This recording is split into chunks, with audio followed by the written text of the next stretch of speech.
Chris Williamson sat down with Alex O'Connor and they engaged the question, is Christianity having a revival amongst the secular community and culture and even atheists? Yeah, this is a very interesting conversation. If I'm honest with you guys, I watch both of these guys from time to time. I'll probably watch Chris Williamson more. I like Chris Williamson talking about going to church and his faith and all that kind of stuff.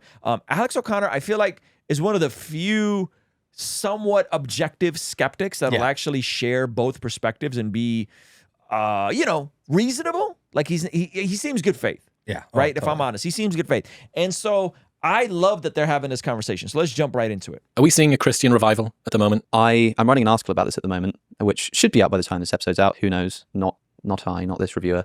But I'm opening with this quote from the Gospel of Thomas, the apocryphal Gospel of Thomas. Oh, gosh.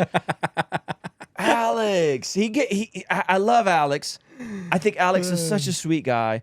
I think Alex means well until he starts talking about the Gospel of Thomas. What is your obsession with the Gnostics, bro? His favorite book not in the Bible. Your favorite non-biblical, like they got ran out of the church for a reason. Thomas didn't write the Gospel of Thomas. It was not in the Bible, not in the collection of books called the Bible for a reason. Jordan Peterson set you straight on this. By the way, when I met Jordan Peterson, this was the conversation we had, and I was thanking him for setting Alex straight on this. And he keeps talking about the freaking Gospel of Thomas, the same Gospel of Thomas that says women can't be saved until Jesus makes them into a man. If only. You know that. That is the most misogynistic, disgusting theology out there, and you keep reading this nonsense. We just want you to read the Gospel of John. Just read the actual Gospels, Alex. Oh, I love Alex. Alex, if you're watching this, just know I'm a fan, except when you start talking about this. Ancient Gospels that didn't make it into the New Testament, and yet it's filled with these wonderful... No, it's not an ancient gospel, because that's not what happened, Alex. Alex, that's not what happened. The Gospel of Thomas is a clear forgery. It's in contradiction with multiple things that Jesus taught about, and the Gnostics got ran out of the church in the first century. This was dealt with thousands of years ago. All right, triggered. Go ahead. And bizarre stories about Jesus. And at one point in this apocryphal gospel, he condemns some of his followers. He says, you've become like the Jews who either love the tree and hate the fruit, or love the fruit and hate the tree. Some similar imagery in the canonical gospels of like, by their fruits you shall know them. You know, a good fruit doesn't produce bad. A good tree doesn't produce bad fruits. Canonical gospels, brother. They say the same thing, but better. But interestingly here, people get this criticism all the time. Like, you claim to be a Christian, but you don't really act in accordance with it. You're like nominally a Christian, but you're not displaying the sort of radical compassion of Jesus or something like that. It's a very common criticism that you're not acting in accordance with your beliefs. But we've been seeing this strange reverse phenomenon emerging, where you've got people who like the fruits, but don't even believe in the existence of the tree. So now he's cooking here. Yeah, there we go. He's cooking here. Okay, you could have said that from something Jesus said, not from the Gospel of Thomas. But Alex, I like where you're going. Keep going. Usually the criticism is like, look, you love the tree, but you're not producing the right fruits. But in this case, you've got an emerging class of thinkers who are unwilling to say that they believe in the actual truth of Christianity, and yet are at least Christian adjacent or sympathetic to Christianity, or kind of a bit depressed about the fact that everyone isn't Christian anymore. This is your Douglas Murrays, Konstantin Kissins, Jordan Peterson to some degree. Andrew Huberman. Pause. No, it's not Jordan Peterson. Jordan Peterson affirmed the bodily resurrection and rebuked your Gnosticism. Yeah, he did it to his face. To your face. He's not. No, we can't put Jordan Peterson Christian adjacent. Jordan Peterson, after that interview with Alex, which Alex, thank you for doing that for us. You did a solid for Christians all around the world. Thank you. Clearly came out and affirmed the bodily resurrection, affirmed the scriptures, affirmed all the, as far as I know, almost all the essentials of the faith. That was Alex O'Connor's show. Yes. He said it to his face. Yes. He said, if you had a video camera and recording the tomb, what do you think would happen? And then Jordan Peterson says, I suppose I would see him walk out of the tomb. Yes. Would you see a bodily risen Jesus come out? Yeah. Jordan Peterson goes, I suppose I would see him. So Alex, don't perpetuate. Non-Christians, non-Christian Jordan Peterson. There's a chasm of difference between Douglas Murray and Richard Dawkins, like cultural Christians, and Jordan Peterson, who like actually believes the resurrection likely happened. If anything, he's barely an atheist. Yeah, seriously. I suppose, but then he does say he actually believes in God, right? Okay. Because so maybe he likes the tree, but the fruit is... Yeah, I mean, I don't know if I don't listen to much Huberman, but maybe his fruit is You're talking about fine. Andrew It's very- Huberman, right? Right here, yeah. But Because in of the case- the multiple women thing. Because Andrew Huberman got cut off multiple women. That's interesting. Maybe. to these thinkers, the reason they're interesting is because people talk about them all the time in this Christian revival phenomenon. I've got a friend, Justin Brierley, who just wrote a book called The Surprising Rebirth of Belief in God, why new atheism Pause grew it. old. Shout out to Justin. Justin's coming on the channel. He's going to be out here in August. So I'm super excited. That's cool. I was with him when we were in London at the O2, right before Jordan Peterson had his big event with Douglas Murray. So Justin used to be the host of Unbelievable, amazing personality. He had a great conversation with Martin Shaw that we reacted to, my favorite Eastern Orthodox thinker right now. So anyway, shout out to Justin. Go ahead. Secular thinkers are considering Christianity again or something like that. And it's very hopeful, but I think a bit too optimistic because the case studies it points to are the people that I've just mentioned, people like this. Tom Holland, the historian who, not the actor, but in a sense an actor, because he sort of likes to pretend that Christianity is true, even though it's not. The interesting thing about these guys is that they won't say that it's true. They're unwilling to say that it's true, and they call themselves cultural Christians. Richard Dawkins, archetypal atheist, also, recently called himself a cultural Christian. He's been doing it for years, but it got a lot of attention recently when he did it on LBC. And it's kind of interesting, so you're going to spend your entire career just lambasting this religious tradition and undercutting the truth value of it, and then getting depressed when the cathedrals are empty and being turned into mosques, which is what's happening in England. Like, He's cooking. That was crazy. But isn't Alex kind of a part of that, though? I don't think he gives as much flowers to the fruit. He thinks that the fruit isn't as good as the rest of these guys. I would say that he doesn't. Yeah, the rest of those guys, and he probably believes that a more secular, Yeah, that'd be interesting. Huh. ambiguous truth is better. you I got a may have sort of shot yourself in the foot a little bit there, but there's nothing inconsistent, strictly speaking, with saying that you like going to Evensong, but you don't think any of it's true. So what we're seeing is an emergence of people who are more sympathetic to the Christian ideal, or what they perceive as the Christian ideal, which is a whole other can of worms, but without actually believing in the truth of it. Most believing Christians will say, if you do not believe historically that a man called Jesus died on a cross and rose from the dead, then your faith is futile and you're still in your sins, as St. Paul. Right. 1 Corinthians 5, if you don't believe the resurrection can happen, then you're still in your sins. Where to be the most pitied. So he's totally spot on here. To the Corinthians, famously. So these people sort of can't be counted among a Christian revival, but I think Christians have a lot to celebrate, that at least now the culture is shifting from a sort of new atheism, Christianity is evil and terrible and wrong, to, yeah, it might be wrong, we'll sort of brush that bit under the carpet, but try to display the virtuous ethics of Christianity. Although in my case... So people enjoy the fruit. Christians are celebrating that. I think the more you examine the fruit, the more you're going to have to examine the root. And I think the more you examine the root, the more you're going to have to come to a crossroads of the truth claims of Christianity, as Alex, you so beautifully cornered Jordan Peterson into acknowledging the truth claims of Christianity, as did C.S. Lewis, right? And so I think that's the, when you corner someone and you actually make them deal with, if you acknowledge the fruit of Christianity, then you're going to have to deal with the root of Christianity. So I think he's right, but I think there's going to be more and more people that acknowledge the fruit and the root. Although in my case, they're not actually advocating for a Christian ethic, they're advocating for a sort of right-wing traditional conservatism, which is not the same thing. Just to It's not the same thing, but it is more aligned and flowing from a Christian ethic, perhaps with the caveat of there not being enough emphasis of those with means caring for those without means, which is all throughout the scriptures. So that would be the point where I would concede. Matthew chapter 25 has a framework of the parable of the talents going into caring for the least of these. We see Proverbs always talking about, helping the poor. We see 1 Timothy 6 talking about providing for the needs of your family, specifically your own household. If you don't, you're worse than a non-believer. That's actually in the context of the church taking care of widows and caring for orphans, right? James says that true religion is to care for the widow and the orphan. So I would say the only caveat I would give that's sometimes not emphasized enough within the quote unquote conservative framework that he's talking about is caring for marginalized people. I think the caveat that I would add to that, if I had a caveat to my caveat, is the conservative and the biblical worldview believes in charity. It just doesn't believe in government charity. I believe that Christians are to do the most charity. And statistically speaking, we do the most charity and we do care for the most amount of people if we're looking at the data.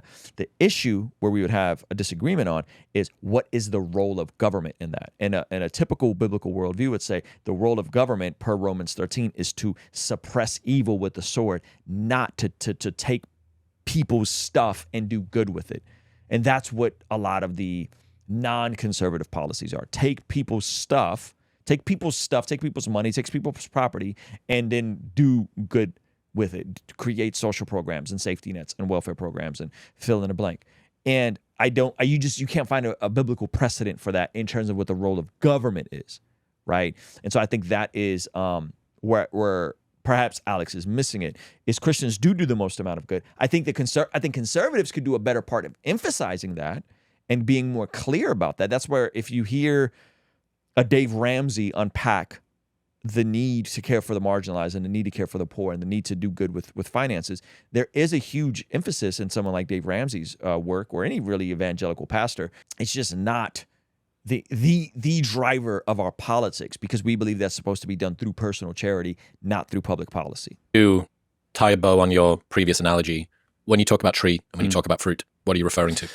The tree is the belief in God, the sort of Christian religion, as it were, and the fruit is the fruit of that belief. So if you're to be a good Christian, you believe that Jesus rose from the dead, and because of that, you believe in a sort of radical philosophy of forgiveness and compassion and charity and asceticism, and you live that life out to the best that you can in the knowledge that there will be inevitable failure that you can then apologize for. So a lot of people will say, I'm a Christian, but they do none of that.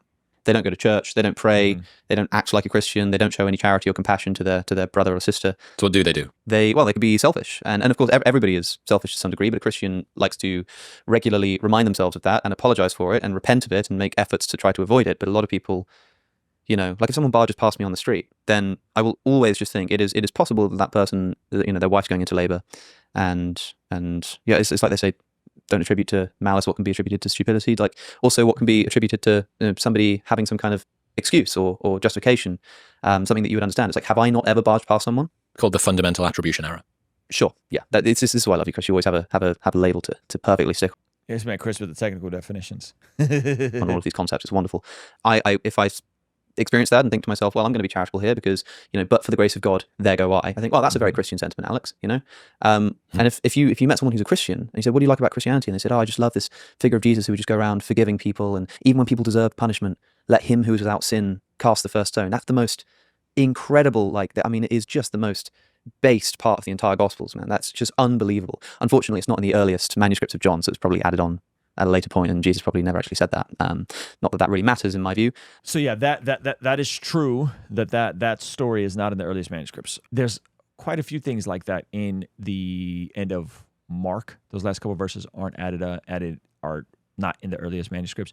So that is true. Yeah, the end of this is the beginning of John 8. I don't know if that's the most based part of the entire Gospels, but that's neither here nor there. But then if somebody said that they liked that, and then somebody accidentally spills a drink over them and they get up and just deck them, you'd be like, well, hold on a second. I thought you were sort of embodying this Christian ethos. And they'll sort of talk the talk but won't walk the walk. And so in that case, I think they love the tree but hate the fruits. That might not be the correct interpretation of Jesus is saying in the Gospel of Thomas there, but I think it's a worthwhile analogy to sort of abstract and use in the context that I'm putting forward here. Also, it makes a good opener for an article, so I'm going to do it anyway. Why is this happening? What has occurred recently that's caused Christianity, cultural Christianity, this sort of revival of it, utilitarian Christianity, if you want to call it that, which I quite like as a term? Yeah, there are a few things for this, functional, utilitarian, practical Christianity that isn't an affirmative set of truth claims, but rather a sort of protective cloak to be worn. It's more like Stoicism. It's a cultural thing, yeah, the cultural Christian. Think of Richard Dawkins, loves going to Evensong, likes a cathedral, thinks that God doesn't exist and that the Christian stories are ludicrous fantasies. This is your cultural Christian. Why are they beginning to reemerge in droves? For a few reasons. First, new atheism either creates or describes this vacuum of spiritual ungroundedness. You don't need... That's a solid assessment. I mean, or Alex, we could just look at the fruits of new atheism.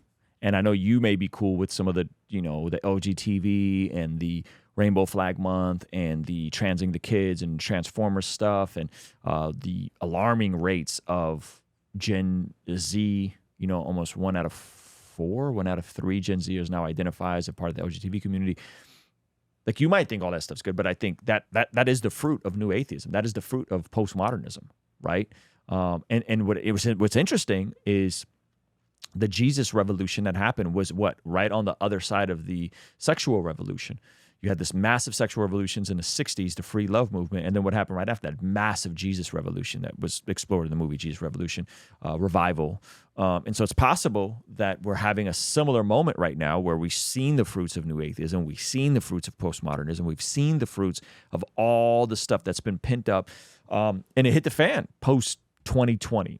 And people are kind of like, this is what you want? There has to be an alternative. Now, if they're attracted to the fruit, you can't be selective about rejecting Marxism, rejecting some of the things that get backdoored with the quote unquote social justice movement or the intersectional hierarchy paradigm of the view. A lot of those things have to be rejected, but they have to be rejected with something better. And that's what Christianity offers. It's something better. It provides a better framework of the world. And yes, it's anchored on truth claims that are going to be very difficult for some people to process.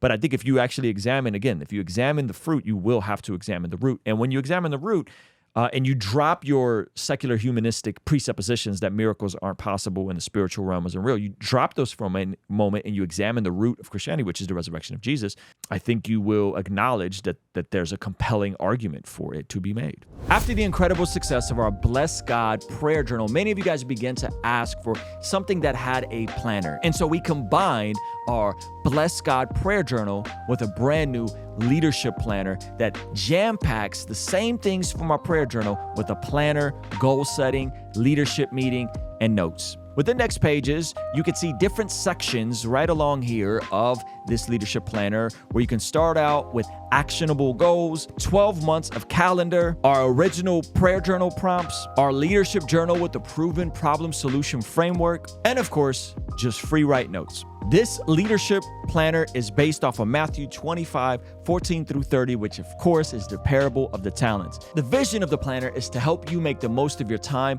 talent, and treasure. Head over to blessgod.shop and get yours today. All right, I'll see you over there. Peace. Any of this religion stuff, I know that it's obviously evolved in the human psyche for some reason, and every single human society we find, doesn't matter where we look, they all have some kind of sense of the numinous, some kind of distinction between the sacred and the profane. Numinous, the sort of, you could say the transcendent, something that sort of sits above and beyond, a little bit sort of mystical, a little bit sort of out there. You know when you ask somebody if they're religious and they say, no, I'm not religious, but I'm spiritual. And you're like, what the hell does that mean? And they're like, I just sort of believe in like something. It's like, well, I believe in this microphone, you know, I believe it exists. So what do you mean? But they're sort of getting at this sort of ethereal other, this something, right? And every society, wherever we look, you know, societies develop this feeling. And that there's clearly something intrinsic to human nature that drives us towards this religious impulse. But the new atheists come along, as the old atheists did before them, but the new atheists did it more fervently in saying, no, not only is this untrue, not only in the sort of, you know, where Sigmund Freud says that your belief in God is, I don't know, the result of some kind of childhood repression, trauma, whatever, okay, like, but he's still going to think that it's an intrinsic part of the human psyche. Right? The new atheists come along and say, well, I also think it's false, but you also don't need it. You know, you don't need this celestial dictator telling you what to do. Oh, you only do right and wrong because you're scared of upsetting the big man in the sky. Well, that's a terrible source for ethics. And everyone goes, yeah, you know, damn right, yeah. Yeah, and it's sort of like a rallying cry. Like it was really, some of these speeches, especially in the case of Christopher Hitchens, you know, they sort of make you want to stand up and give a round of applause. I mean, it's just amazing, right? And part of it is appealing to this human... But what did it get us, Alex? What did that get us? Like straight, like you have to deal with now we're talking about the fruits of new atheism and old atheism. What did that get us, bro? What did that get the society in a what contribution of beauty did the new atheists give the world or society? You got to think really hard to discover one thing of goodness, beauty, virtue that new atheism gave society. It gave nothing to society. It created more skepticism and a hypercritical spirit, and the fruit of which is what we have today, which is higher rates of despair, higher rates of death as despair, this is the product of living in a society that's completely void of objective standards and God. And I'm shocked that Alex isn't putting this together. Maybe he did. Maybe he does. Maybe let me be fair. Let me play a little bit more to him, and maybe he connects the dots here. This sort of like humanity, this common humanity. Oh, like, are you not good enough yourself to sort of stand up and live a good life and all of this kind of stuff? And everyone's like, yeah, absolutely. But we've seen you're not good enough. That's the point of the gospel. Is you're not good enough. Man is not good enough. That's why Jesus had to come. seen the fruits of this as people begin to sort of throw off religion and societies begin to throw off religion. Okay, here what people have perceived happening is the creation of a spiritual vacuum. And if it is the case that human beings are naturally religious, they have an impulse towards... The most fundamental thing I think we have an impulse towards is the idea of the sacred. The idea of something which is separate and untouchable, that shouldn't be mixed with the profane. Right. And a false religion has risen up. Let's see if he makes that dot. Drop a one in the chat if you think Alex is going to connect the dots here. If he's going to say the vacuum of the sacred, the vacuum of religion allowed for another religion fueled by new atheism and postmodernism to rise up, and that's why society is ejected. Let's see. Drop a one in the chat if you think he goes there. Drop a two in the chat if you think he doesn't make that connection. Let's see. Because Alex is super smart. So let's see if he connects the dots here. Shouldn't be that usually has a sort of attached to it a set of dogma about rules, what you're allowed to do with it, what you're not, and those rules aren't entirely justified by reason alone. It's sort of considered to be self-evident, just this separate thing that we treat as totally sacred. So that's your God, right? And the idea is that if you remove the God, something else has to fulfill that place. Something has to fill it in. And so the right-wing conservatives will say that environmentalism, veganism, gender ideology, all of this kind of stuff has become a new religion. And although it's maybe a bit of a lazy phrasing, you know what they mean. You know exactly the kind of thing that they're talking about, right? Come on. And, he's getting there. The left will criticize, nationalism as filling that role. Populism and populist leaders. People get religious about Donald Trump, which they do. It's amazing. That's a red herring. Keep going. You were close. He was so close. You're getting warmer, Alex. Sort of see the power and influence that man has. It's almost spiritual, So to cut a long story short, or to append a long story with a conclusion, I should say, I think what's happening is a bunch of right-wing thinkers are seeing what is fulfilling the vacuum that new atheism created. Wokeism, Islamism, a few other things. Okay, so he acknowledged it. To our surprise, he acknowledged it. He acknowledged that there's a vacuum that's now being filled by wokeism, environmentalism. What was the isms? Let me hear the isms again. Wokeism, Islamism, few other things, which there's someone in particular that I should mention. And they're saying, I don't like this. And they're wokeism, by the way, the term woke has completely been hijacked. But I think when he's saying wokeism, what he's really saying is a neo-Marxism. And that would be the way to identify that. So he is acknowledging this. To my surprise, great job, Alex. I'm shocked. Realizing that the kind of secular humanism that's promised by the new atheists just kind of isn't cutting the mustard seed, as I like to say. It's not doing it. So I recently was in New York and I watched Richard Dawkins and Ayaan Hirsi Ali have a discussion. Ayaan Hirsi Ali was supposed to be at the meeting in Washington, D.C. in 2007 that created the four horsemen of new atheism: Hitchens, Dawkins, Daniel Dennett, and Sam Harris. And it becomes this huge cultural moment. The four horsemen, they're still talked about today as a group. She was supposed to be there. She was an incredibly successful new atheist writer, speaker, debater. And earlier this year or last year, she announces in an Unheard article that she's a Christian now. Yeah, I was there when she made the announcement. It was in London at the art conference. Wow, like incredible, just like absolute like headline news in this niche. Yeah, this is the thing. It's sort of like, how predictable was it? Well, she'd been hanging out with the Jordan Petersons and stuff, and she's sort of I think she's got a footing in the sort of right wing cultural space, and so it's kind of not surprising if you knew that this kind of Christian revival thing was happening anyway. But her entire article for Unheard, I mean, it mentioned like Vladimir Putin, and it talked about wokeism and China, and it talked about Islamism, and it mentioned Richard Dawkins more than it mentioned Jesus. It's the story Why I'm Now a Christian, I think the article was called. And it had nothing theological, no spiritual experience, no philosophical argument, just, I'm not happy with the way that our culture is going. She examined the rotten fruit that new atheism gave her. And now she's working her way back to the root. She just had another conversation where I'm pretty sure she's getting better and deeper into articulating a Christian faith and goes to church. So she examined the rotten fruit of new atheism, and is working her way backwards. I'm cool with that. Suspicious of the rise of wokeism and Islamism in China and Russia, and Christianity is sort of our best defense against that. So a lot of people criticized it and said, well, what do you mean you're a Christian? Richard Dawkins' response to her was, in his article, was to say, seriously, Ayaan, a Christian? You're no more Christian than I am, which was really interesting because a lot of people look at Richard Dawkins and say he's basically a Christian. And a lot of people look at Ayaan and said she's basically an atheist. So they're both sort of making the same criticism in the opposite direction. So they got together in New York and I was there and I watched it. And to everyone's surprise, I think, Ayaan did actually affirm belief in the truth claims of Christianity. So she's not just fruit, she's tree as well. It seems that that's now the case. But the interesting thing is when Dawkins, because Dawkins was ready. I love the shock to everyone's surprise. To everyone's surprise, she affirmed that she really believes the Christian stuff. Yeah, Jordan, surely you don't mean the resurrection is literal. Surely you mean it's more of an agnostic sense, like the Gospel of Thomas. Surely, and yet he keeps getting set straight on this over and over. He keeps getting set straight on this. Perhaps there's something to the truth claims, that when you dig beneath the surface, there's something to the truth claims. And I really hope Alex is starting to connect these dots. I hope Chris Williamson is carefully listening and connecting these dots.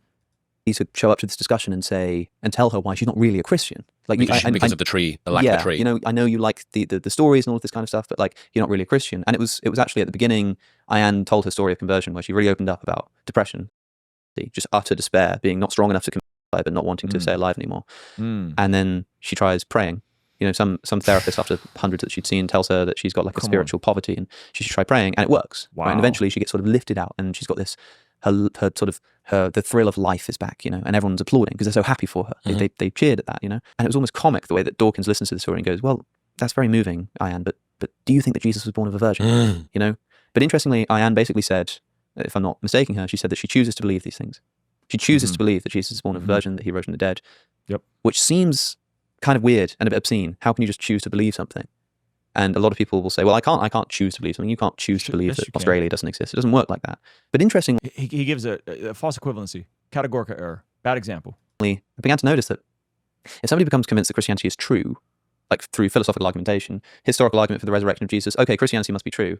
And then you hear all these moral claims that it makes about family values, gender roles, stuff, and you think, well, I don't know about all of that, but I've just become so convinced that Christianity is true that like it must just be that this is the moral way, and I choose to just believe that, right? No one really bats an eyelid. They might think it's wrong to do that, but they don't think it's like illogical. They don't think it's like a sort of an illegal chess move, as Peterson reversing the stack and going in the other direction is something where people go, hang on a second. Yeah. So Ayaan obviously just like deeply resonates with the Christian story, the Christian ethic, the Christian community. She said that when she was going around criticizing and mocking religion for years and years and years, Islamists would send her death threats. Christians would send her letters saying that they're praying for her, you know, and she thought that was the difference between those two religions.